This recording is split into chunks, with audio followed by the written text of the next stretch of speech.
Ja përse kjo është shenja më e mirë e horoskopit. Nuk ekziston një datë apo ditë e caktuar për të krijuar miqësi të reja. Ato mund të lindin në çdo kohë dhe në situatat më të papërshtatshme. Mirë po, përpara se të merrni këtë hap, do të ishte udhës të dini disa gjëra për personin që keni përballë. Mos e pyet kur, ku do të takoheni, ajo nuk vendos kur.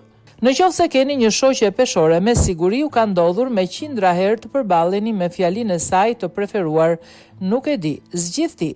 Takimet me të janë një ndër gjërat më të bukura që mund t'ju ndodhin, por nuk bien kur dakord me vendin, në ndryshim nga binjakët që janë gjatë gjithë kohës të dyzuar. Peshoret janë të pavendosura vetëm kur bëhet fjala për çështje adresash, kështu që merreni vetë përsi për këtë gjë. Në të kundër do t'ju duhet të prisni ditë të tëra derisa të merrni ndonjë vendim.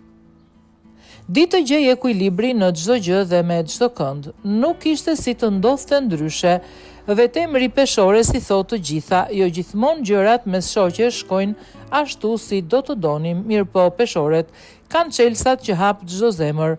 Nuk e sheh si për ulje të kërkoj falje, por edhe kur është faji saj, përpiqet të vendosë ekuilibrin mes palëve të treta dhe të katërta, në rast se nuk është vetë e përfshirë.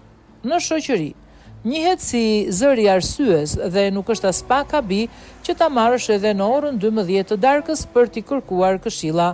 Është shoqja e kujdesshme që nuk harron kurrë asgjë. Peshorja është shenja më altruiste të gjithë zodiakut, por edhe më detajistja, sidomos kur bëhet fjala për dhurata për vjetor apo emrat e ishave. Kujtesa e saj ngjan një fjalori enciklopedik. Çdo datë përkon me një ngjarje të caktuar, por për te i kësaj, peshorja është gjithashtu një shoqe dashur, e dhemshur, shumë e hapur dhe kur paragjykuese.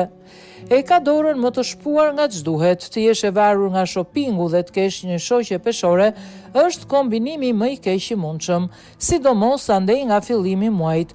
Peshores i pëlqen jeta mondane, argëtimi në ambientet më in të qytetit, udhëtimet, çantat e shtrenjta e të tjerë. Nuk i dridhe dora fare kur bëhet fjala për t'i bërë qefin vetes, ndonse nga data 15 dhe deri në fund përfundon duke ngrënë vetëm bukë, djathë e qep, derisa merr rrogën tjetër.